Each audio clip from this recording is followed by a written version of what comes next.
Tonight on News 5 Live, a suspected drug plane lands in northern Belize and will have exclusive coverage on the site of the landing. There are two cold-blooded murders.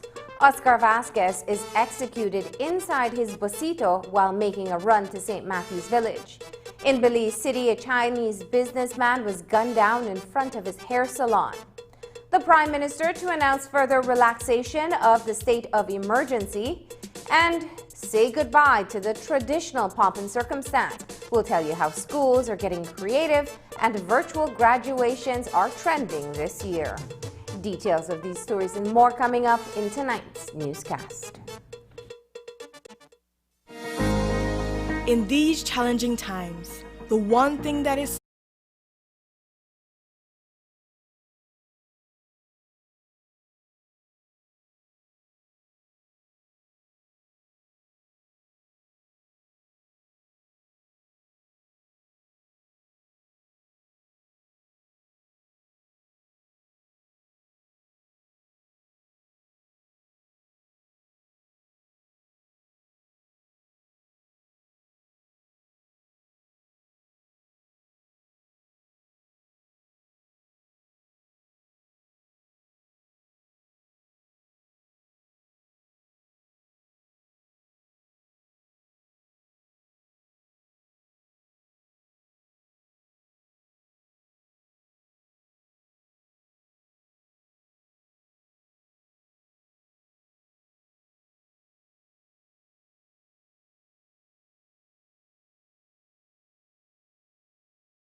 Welcome to News 5 Live for Thursday, May 28th. I am Marlene Cuellar.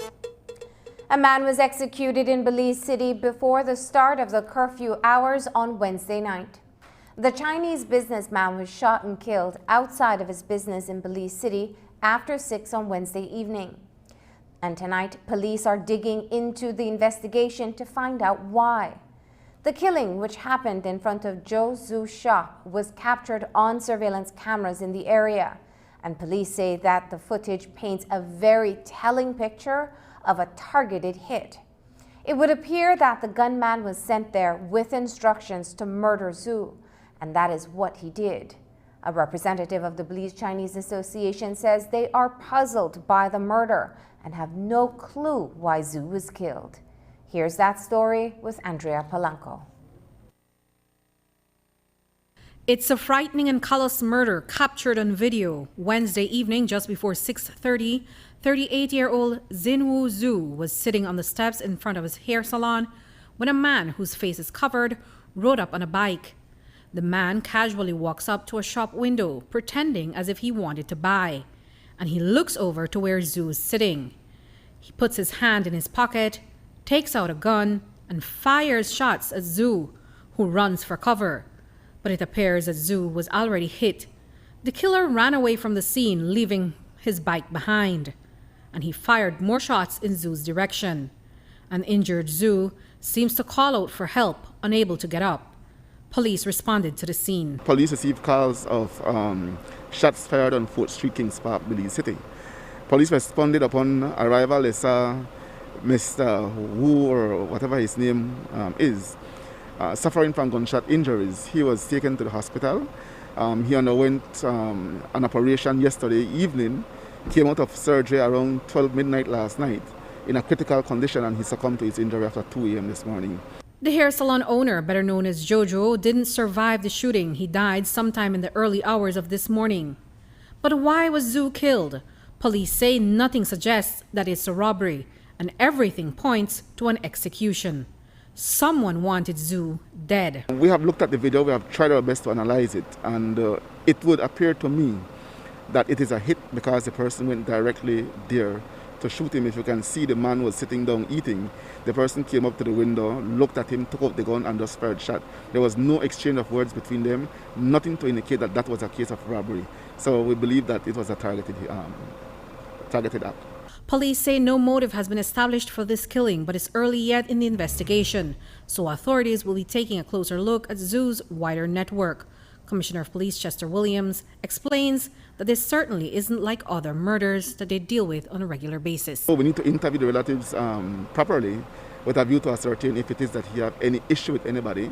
And we also need to look at within his own community to see if there is any beef with him and anybody per se that may have led to this. So it is a lot that we have to do in order to get to the bottom of this one. It is not what we are accustomed to, what we normally see in terms of the shootings and so forth. This, for me, from analyzing the video, was a targeted hit. And at this time, police don't have a suspect. The killer concealed his identity with a face covering.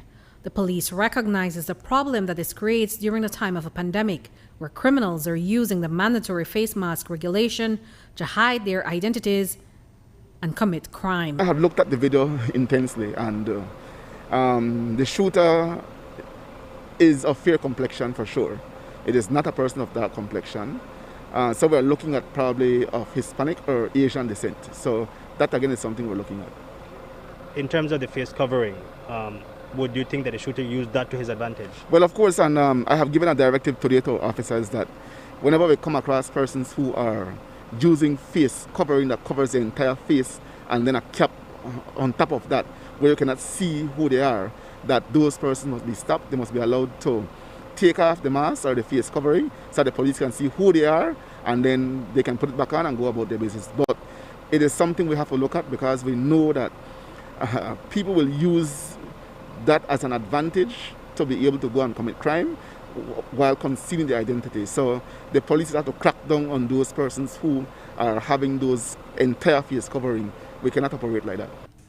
Reporting for News 5, I'm Andrea Polanco.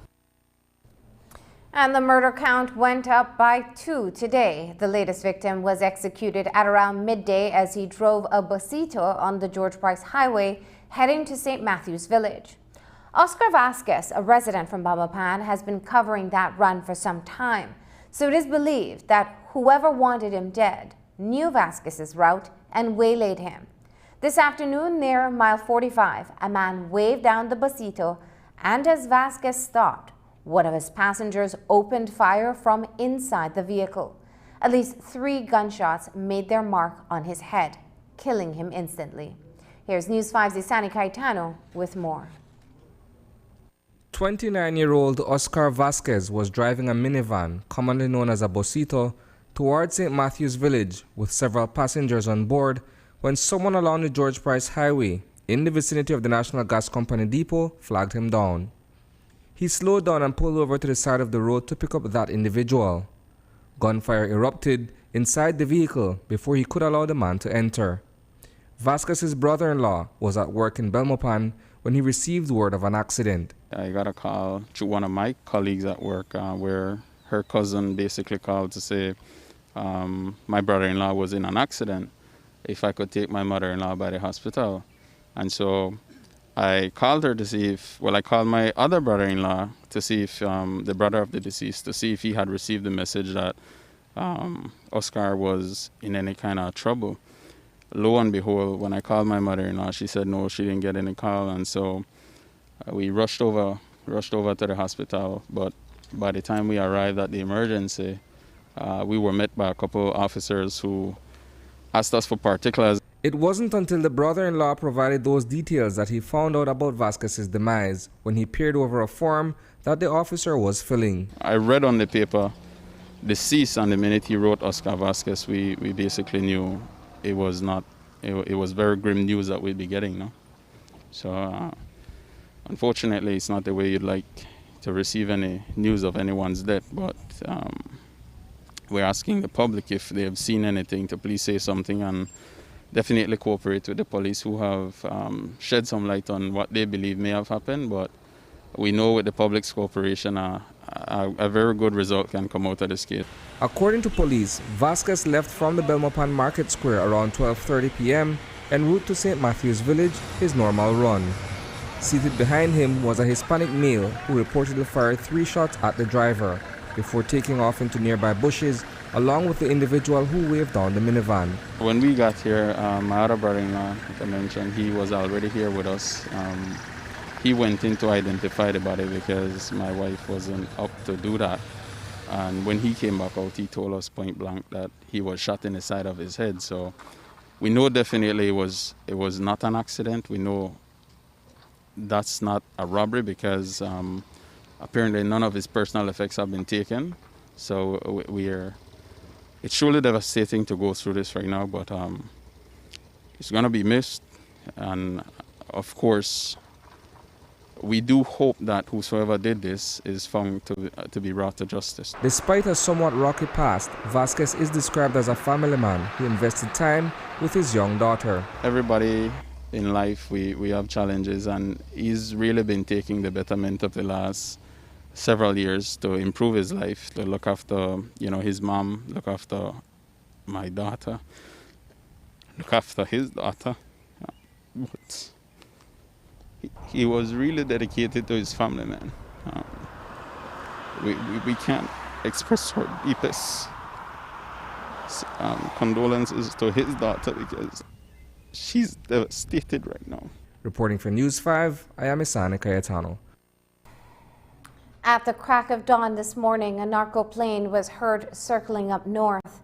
Around 6 in the morning, the aircraft crash-landed off the Shunush-Sartaneja Road in the Corozal district. Police had been monitoring the movements of the narco plane, which originated from Venezuela, and were ready at another location.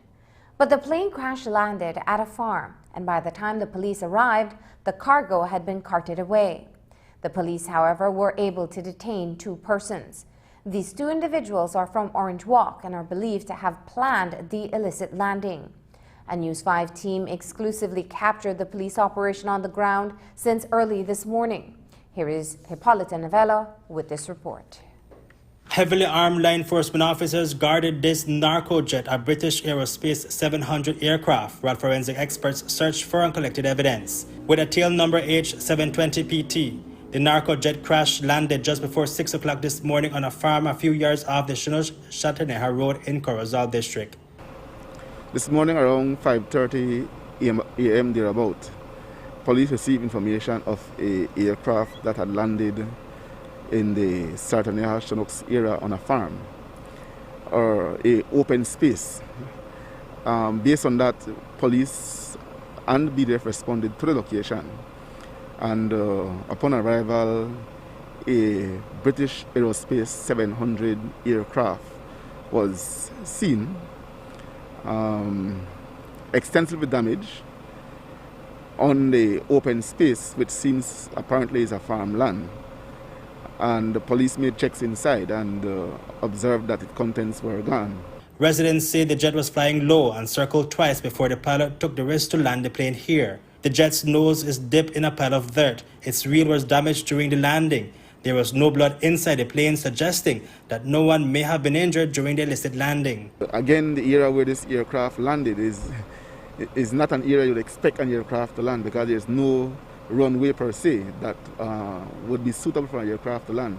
Nonetheless, you see that the pilot took the risk and did in fact land the aircraft within that area, and so it's a matter we're now dealing with.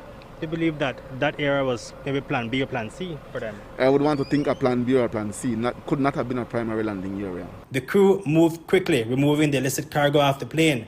They had help from persons on the ground waiting to transport the drugs. Police later descended in the area. The cargo had disappeared, but 2 men were detained for questioning. Commissioner of Police Chester Williams says that intelligence was received with respect to the drug plane. Its original landing site was being monitored. At this time, we have 2 persons detained. They were not found within the area, but the persons we have detained, we believe that they are the mastermind behind the landing of the aircraft. So they are in custody and they are currently being interviewed. Can you say if they're Belizeans or other nationalities? Yes, they are Belizeans from Marine Drive District. From Marine Drive District? Yes. Mm-hmm. Are they known to police? Yes, they are both known to the police. How much drugs would you say could fit in a plane of such? I would say between half and 3/4 ton. An operation led by Police Commissioner Chester Williams focused on trying to locate the drugs. News 5 accompanied the police convoy. A road to the rear of the crash site was first traversed. A team of officers were left in that area as we made our way to a further location near the coast of eastern Belize. We have been busy in the area searching, as we believe that whatever came on board that aircraft is still in country and may still be within the area. And so we are out in full force with our group to see if we can search and find the content of the aircraft. These are areas that we believe the drugs would traverse in order to get out of Belize. And so yes, we are in this area, we're in other areas as well. And every possible area we believe that the traffickers may use to get the drugs out of the country, we are currently conducting operation at this time. Parked along the way was this red pickup truck. Officers searched the vehicle to determine the owner. 2 yards away, we spotted 3 sets of footprints that led into the swamp. In the swamp were 3 men who were questioned by police. Well, basically, it's just unfortunate that they have a red vehicle, because from our intelligence that we picked up is that one of the vehicles used this morning in the movement of the drugs was a red pickup truck. And it's happened that they have a red pickup, but obviously they're out there on legitimate business, doing fishing as the case may be. So they were interviewed and released by the police. We continued to the seacoast where this house was searched. Nothing was found there, however. The operation continues. We are working with our Mexican counterparts as well as the DA. They are part of our operations currently. And we're doing our best to see if we can find the content of the plane. Reporting for News 5, Hipólito Novello. Coming up, the Prime Minister to announce further relaxation of the state of emergency, and a donation of almost $1 million will boost the health system.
A further relaxation of the state of emergency will be announced when Prime Minister Dean Barrow speaks to the press on Friday morning.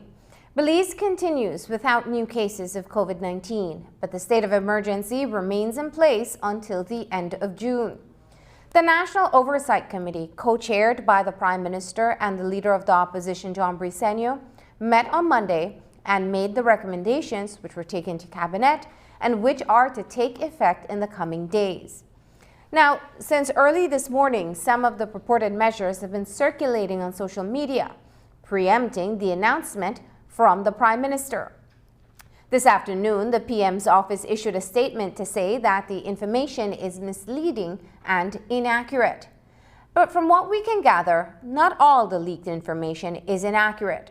Some of the measures you can expect include the relaxing of the curfew, which is now to begin at 9 p.m. instead of 8 p.m. and will be limited to Fridays and Saturdays. Groups of persons at restaurants and other social events will be expanded to 40, and Besito will now go on sale. The reopening of the airport is scheduled for July 1st, though it is not confirmed which airlines will be flying into Belize. Southwest flights from Houston and Fort Lauderdale are not scheduled until next year. Government, however, is still grappling with funding from the international agencies, which is yet to reach the Treasury. Also on Friday, after the PM's press conference, the Attorney General will be explaining the relaxation of the state of emergency. So tune in this Friday to hear what is in store going forward. The country of Belize remains under threat for a second wave of the coronavirus, though no new cases have been reported in the past 46 days. Notwithstanding, the Ministry of Health continues to prepare for the eventuality that new imported cases can pop up. A further relaxing of the state of emergency will be announced on Friday, including the reopening of the PGIA. Today, the government received almost $1 million from the Lord Ashcroft COVID-19 Relief Fund. Prime Minister Dean Barrow received the financial assistance from the chair of the fund, Lyndon Giuseppe. The fund has been assisting government as well as organizations to be better equipped to combat the deadly virus. A check totaling $992,759 was presented to be used to acquire supplies already ordered by the Ministry of Health. The list includes an extraction machine, video laryngoscope, blood gas analyzer and cartridges, 300 infrared thermometers, 50 nebulizers, assorted ventilator supplies, and oxygen masks and cannulas. The latest donation brings the funding to a total of $2.2 million, which the fund has contributed directly to the Ministry of Health. Lord Ashcroft has donated a total of $10 million to beat the pandemic.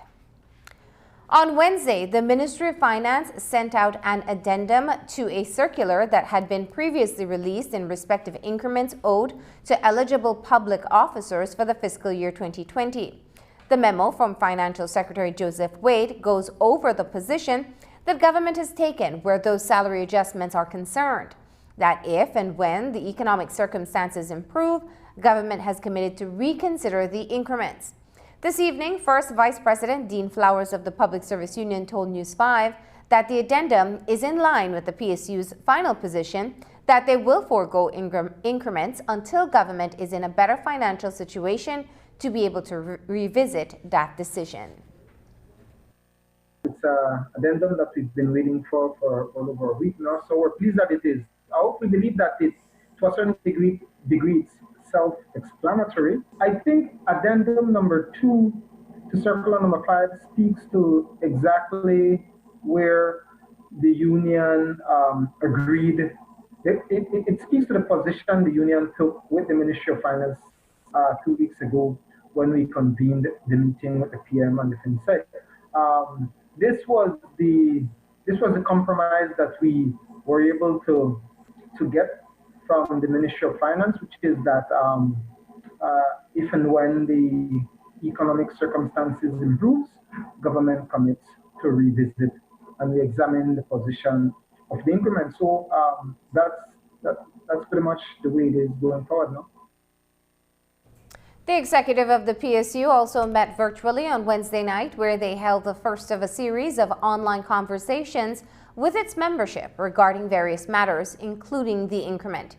According to Flowers, the wider membership of the union is in agreement with the addendum.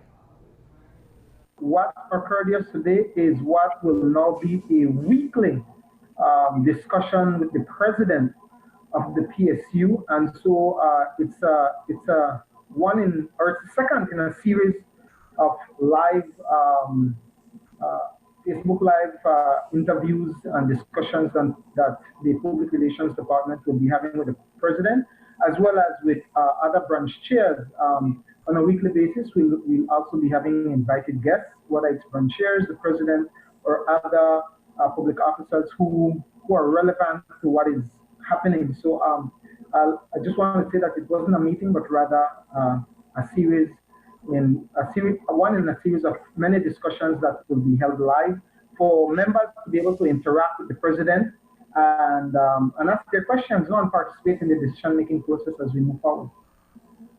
Let's go back a bit to the circular. Is it that the entire membership of the union is now on board with this particular position, or have there been any other concerns raised in light of this particular memo, if I may? I think it would be safe for me to say that this is the position of the general membership, and more importantly, those membership that are engaged with the union. I represent well over 2,000 members from within the entire public service, and clearly when we meet, when we discuss, when we do surveys, when we have branch meetings, we will not have the engagement of every single member. And so, as per the Constitution, once we meet a quorum, we have those discussions, we table the motions, and decisions are taken. So I can safely say that the addendum to the circular speaks to the position of the PSU as well. And in an update to the double murder in Hopkins, which occurred last Friday, May 22nd, at a house on the Hopkins Road, police in Dangriga have made progress in the investigations. 3 persons are believed to have been involved in the murders of 55-year-old tour guide operator Quintin Espinosa and 70-year-old USA citizen Roland Burley. Both men were shot to death. According to Commissioner of Police, a duo from Belize City has been arrested and investigators are seeking a 3rd suspect. I know that yesterday we received some very good information and police have acted on those informations, and 2 of the suspects we believe are involved in the murder are in custody. We're looking for 1 more person. Some of the items stolen from the house have also been recovered that we believe belong to the deceased, and those are in police custody as well. I was briefed that the weapon used to commit the murder was about to be recovered as well. I cannot say if it have been recovered because I have gotten out of service area, but the police in Dangriga have been extremely busy working on that investigation, and I believe that by the end of the day, today or tomorrow, we should be making an arrest in that double murder. These suspects are for the 2 double murders. I mean, like they killed both of... Yes, the double murder, yes. We know that there was this speculation that it had to do with some land issue. Has an official motive been established? We are looking at it at this time because of the fact that there are a number of items stolen that it could have been a burglary gone bad. Are the suspects from the area? They are from Belize City, Okay. Belize district area. Known to police? Yes, known to police, yeah. Known gang members? Yes, one of them is. There's more news after the break, so stay tuned.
There's still no official information on the reopening of schools, but the rest of the academic year will likely continue as it is, with students doing at-home studying. It is also graduation season, but because of COVID-19, the much anticipated occasion is not going to happen in the traditional form. Various high schools are now opting for virtual ceremonies, and here at Channel 5, we're working with a number of high schools to allow the students to still celebrate, though virtually, the memorable recognition of their years of studies. Here is News 5's Dwayne Moody with this report.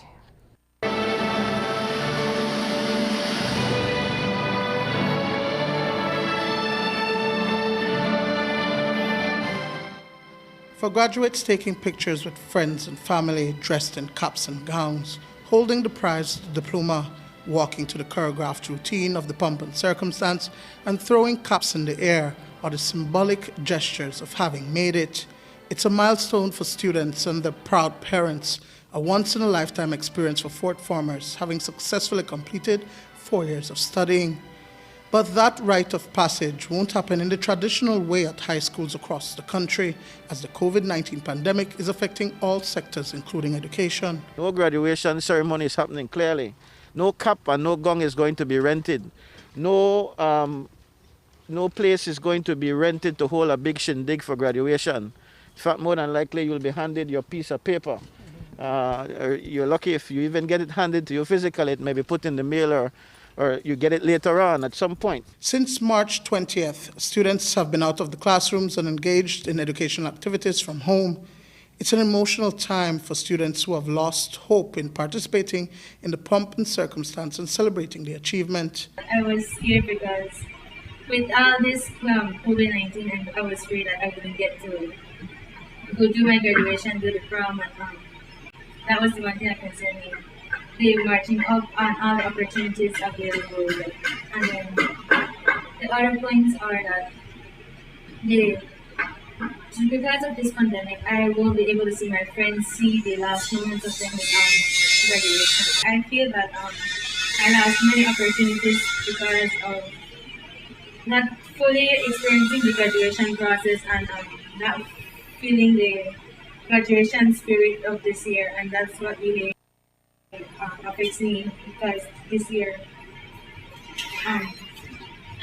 the thing is that it restricts me from many things, that I cannot go enjoy the process of graduation, shopping, or going through the process of fun, like experiencing fun things with my friends, and that's what really hurts. But schools are revamping graduation ceremonies due to COVID-19 and have come up with creative ways to honor the students. Over at Edward P. York High School in Belize City, there will now be a graduation week. Principal McKinley King outlines the process that will allow students to receive their diplomas in person and in the presence of at least 2 loved ones. We will have what is called graduation week, and it starts from June the 22nd to the 26th. At that time, we're asking our fourth farmers, according to their specific area, to come in, and they will be taking pictures in their usual gongs and caps and tassels and, the graduation attire. We will have a stage at the back, all dressed up like the usual graduation setting, and so the students will come with 2 guests. They can invite their parent and another person or whoever they so wish to choose, and they will come along with them, and we'll have a background on the stage, as I've said, with the graduation setting. And we will also have the pomp and circumstances played. It will be just like a graduation atmosphere. It's just that we will take into consideration the social distances. Other institutions such as Independence High School, Muffles College in Orange Walk, and St. Catherine Academy in Belize City have opted for a virtual graduation ceremony, which will be broadcast here on Channel 5. We are doing something special for our girls. They've worked hard for 4 years. This disruption caused by COVID is not their fault. So let's do something special for them was the whole sentiment of our staff and our parents. And so together we've come up with some ideas, and I'm sure other schools have other great ideas as well. So our plan is to do this virtual, kind of online, and parts in-person graduation that will involve a little focus on every student. So she doesn't get to walk across the stage, but she gets to shine for 10 seconds. We will show her in her graduation regalia, say her name, she says her name, and she says a quote that she lives by. We are pre-recording parts of it, and some parts like the blessing, like a reflection on the year, like the calling of names, that's going to be live. Okay. Our valedictorian speech will be pre-recorded. Our guest speaker will be pre-recorded. So pre-record, and then there are some little elements of surprise. Dwayne Moody for News 5. Students will be sitting CSEC and CAPE examinations in July.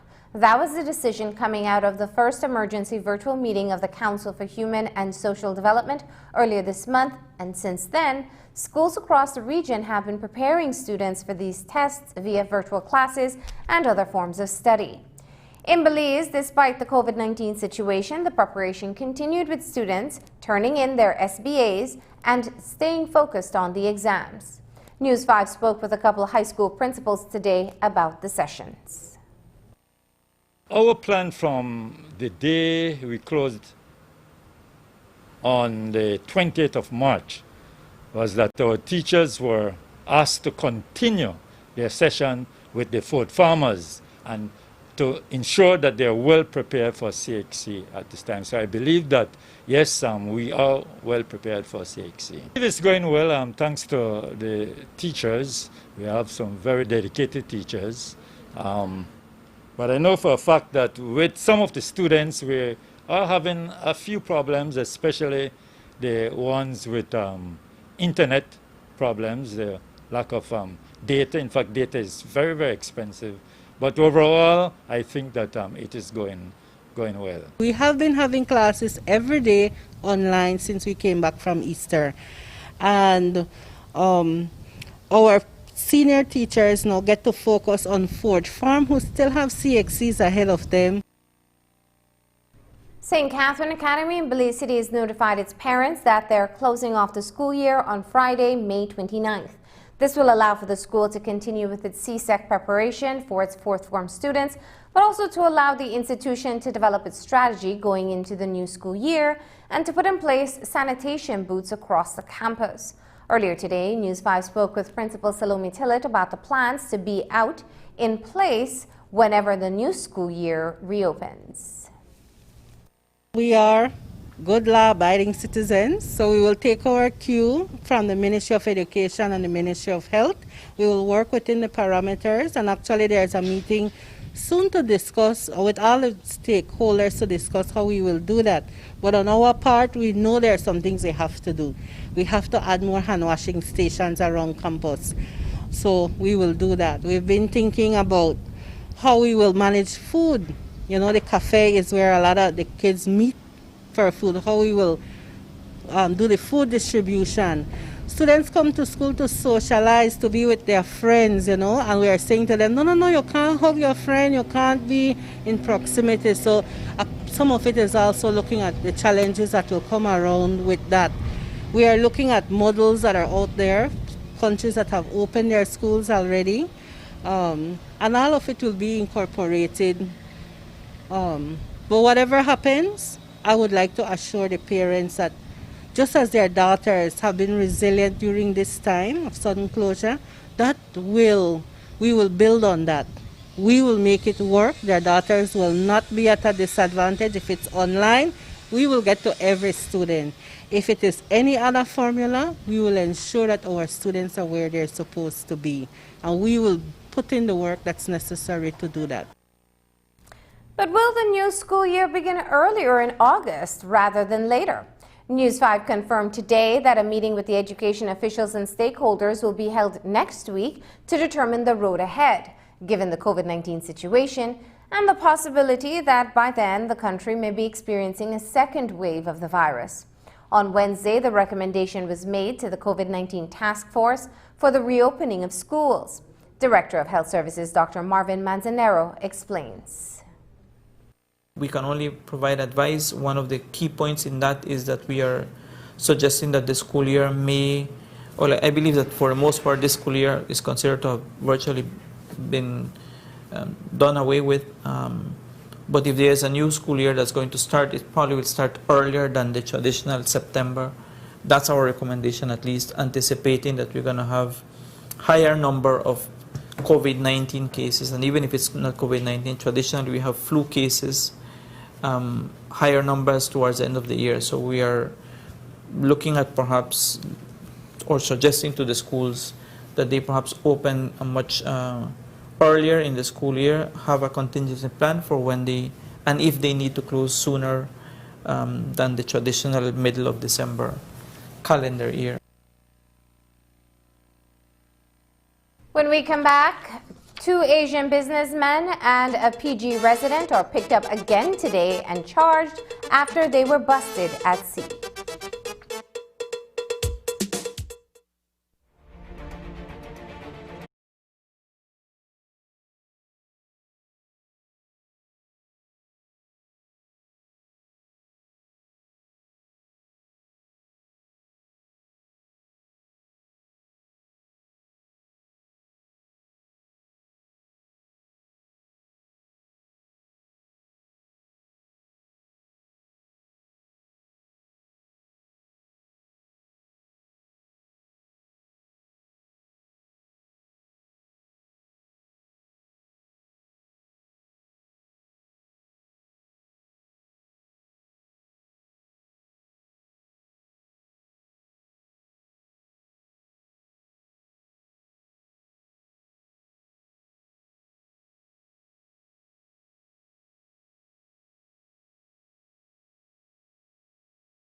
Channel 5.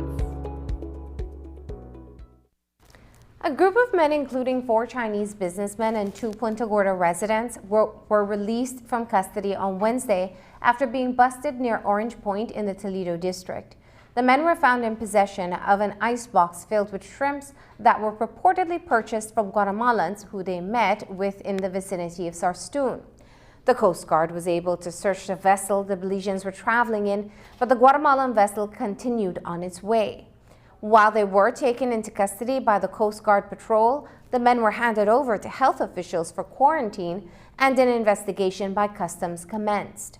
But they weren't in quarantine or custody for too long, as the men were released shortly thereafter. This morning, Campbell Williams spoke on the incident.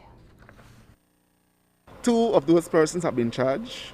Another one will be charged, I think, today, and they'll be taken before the court. The Chinese businessman they were charged? Yes, but 2 of them has been charged, a Belizean and a Chinese businessman from Punta Gorda. Another one will be charged. But again, we need to look at the entire circumstances. Coast Guard found these individuals. They were handed over to health officials to be able to establish if they will be going through quarantine. The police kept them in custody for at least 24 hours to see if the Ministry of Health is going to take them through quarantine. It turned out that Ministry of Health says no, they don't require quarantine because there is nothing to show that they had gone into Guatemala per se. However, they had corona beers. Yes, and then they had contraband or corona beers, which we believe would be contraband. That will be a matter for customs. Customs is saying that no, they're not going to deal with that. Whatever the reason is, I don't know, and I cannot speak for customs. And so the police then were left with little or nothing to do, in the sense that Coast Guard couldn't say if these people had gone out of the country and came back in illegally. So we couldn't charge them for entering the country illegally. And so what happened is that we looked at it more closely, and based on that I directed the officers that we can probably charge for being out and failing to give proper reasons for being out during the non-curfew hours, which again is a charge under the state of emergency regulations. And so that is how we are proceeding. The Prime Minister will announce on Friday measures that will give more freedom of movement during the state of emergency. But while Kampal says that the department is doing the best it can, he feels that some officers are not doing enough to enforce the state of emergency regulations. Williams says that they may be more focused on certain aspects, but major infractions are not being policed accordingly. Here's how he describes it. The police need to be more vigilant in terms of targeting these houses that continue to have social activities. At this time, you know that the state of emergency regulation did speak to the fact that there should be no social activity of any kind. But we still see that, to some extent, the police have become loose in enforcing certain aspects of the regulations. Instead, they're chasing behind people who are not wearing masks or step out of a vehicle and forget to put on their mask, or step out of a house and forget to put on a mask, which is less problematic as opposed to persons who are drinking. And so we need to ensure we streamline that officers understand more what we need to go after. Chetumal is locking up shop at 5 every evening, and this is what it looks like at this time. This latest measure was taken by our neighbors in the north. Mexican media reports that the Othon P. Blanco's mayor has called on businesses in Chetumal to close at 5 to slow down the spread of COVID-19 as a measure to prevent a collapse of the healthcare system. The move came into effect on Wednesday. In an announcement issued to businesses in the municipality of Othon P. Blanco, the mayor explained that the COVID-19 cases were on the rise and that it will increase the demand for hospital care, and they won't have capacity to accommodate all the sick. Contra Corriente, an online site, quotes the mayor saying, "If this number continues to increase, it will cause serious problems for the health sector, and it will get out of control, and it will not be possible to attend to so many people infected in our hospitals in our city."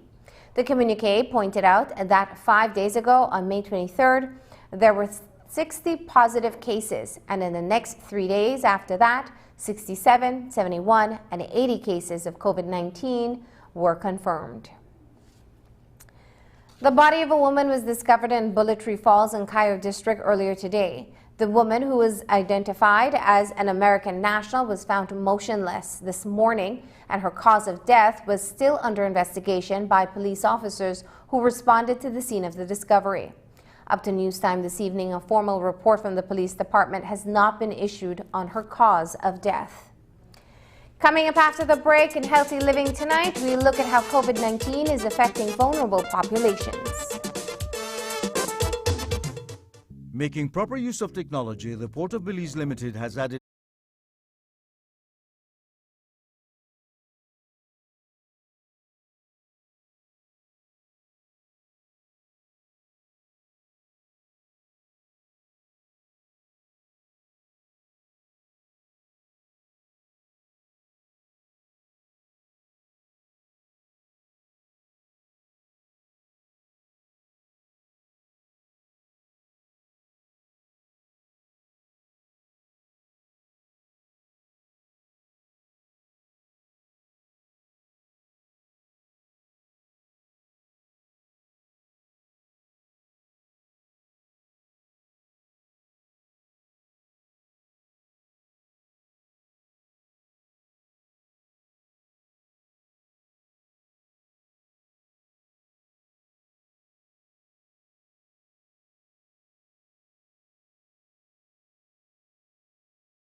Whether it's curfew hours, face masks, no graduation, no travel, COVID-19 has drastically uprooted all that was normal in our lives. And yes, these measures are meant to keep us all safe. But for some vulnerable populations, the adjustments have been harder than others. We hear about one such story in tonight's Healthy Living.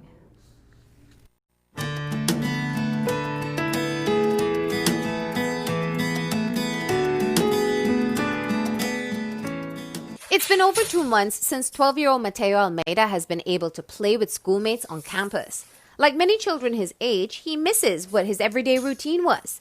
Except for Mateo, that routine is how he maintains order in a world that he struggles to understand. Well, Mateo is, because he's on the spectrum and he's severely autistic, routine changes in lifestyle always affects him in some way, shape, or form. Mateo's 12 years old.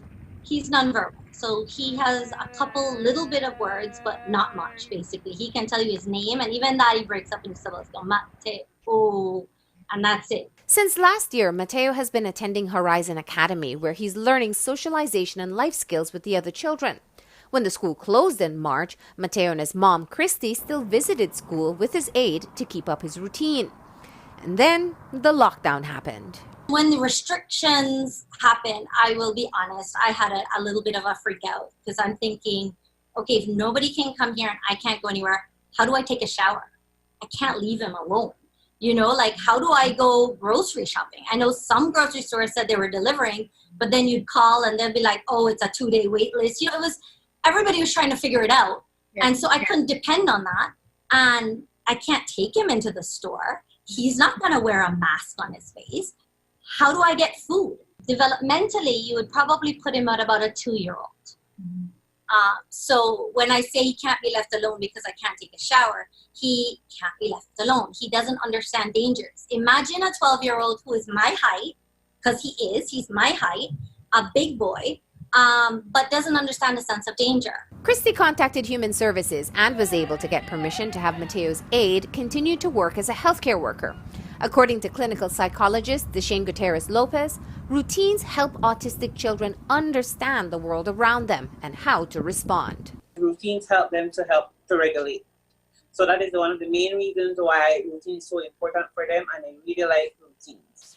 Because of how their brain process information, what may seem ordinarily to us, for them they may have different sensory input. So how they perceive the environment really is dependent on how much they can predict what is about to happen. The example is for us, for example, who are not autistic, in terms of the pandemic really impacted us, and for us we were having difficulty in terms of just trying to normalize. Even the wider society struggles with what's being called the new normal during the pandemic. So if getting used to face masks and limited movements is hard on us, it's even more difficult for autistic children like Mateo. He loves just moving, that motion.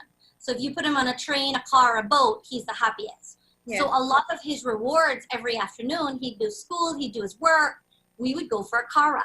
Yeah. And he doesn't care where. I can drive from here down the highway and back up, and he's just happy. We don't have to stop. He just likes that motion, and it's calming for him. He doesn't understand. So every afternoon, starting from 3 o'clock, he brings the car keys.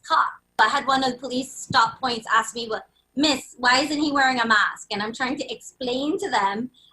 Through all of COVID, I have probably educated quite a few cops who have asked me, "Why are you walking on a highway? Why isn't he wearing a mask? Why is he in the car? Why didn't you leave him at home?" I mean, they're doing their job. I completely agree, but I have to explain to them, I can't. And so Christy and Deshane, as well as other psychologists, parents, and doctors, are all part of an online support community called Autism Belize Let's Talk. What I found out is there are resources in Belize, but a lot of people didn't know where they are or how to access one, and that there seems to be sort of like an embarrassment, a stigma that goes both ways, whether perceived or real. I feel like you start talking about any issue that's out there, other people start to learn, and then others who are suffering from the issue or have the issue or affects them in any which way, shape, or form might feel more comfortable. They recently started a series of webinars to help parents cope with the challenges of their special needs children during the lockdown.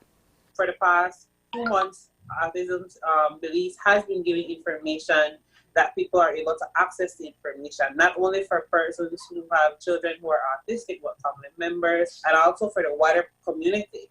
Because we live in our world, they're not originally created with persons who are autistic in mind. And so even for persons who don't have children, it's also an opportunity for them to learn and to understand and to appreciate. All of us go through the hard times. I can smile and tell you great things about Mateo's accomplishments, but as great as the highs are, we have extreme lows. And trying to deal with it on your own can be exhausting and detrimental to your health and the child's health. So I want you to know you're not alone. There are people out there that will understand and not judge and can listen. And the more information you have, the more you can help your child. Christy invites parents, teachers, professionals, advocates, and the community to join them.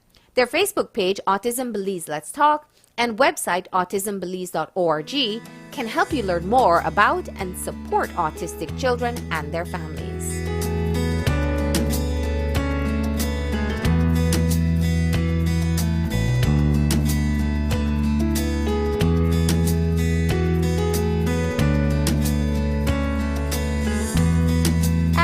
That's the news. Don't forget that tonight's broadcast is available in both text and streaming video at channel5belize.com. You can also connect with us on our Facebook page at News 5 Live. I'm Marlene Cuellar. Thanks for joining us, and from all of us here at News 5, please remember to wash your hands, keep your social distance, stay safe. Good night.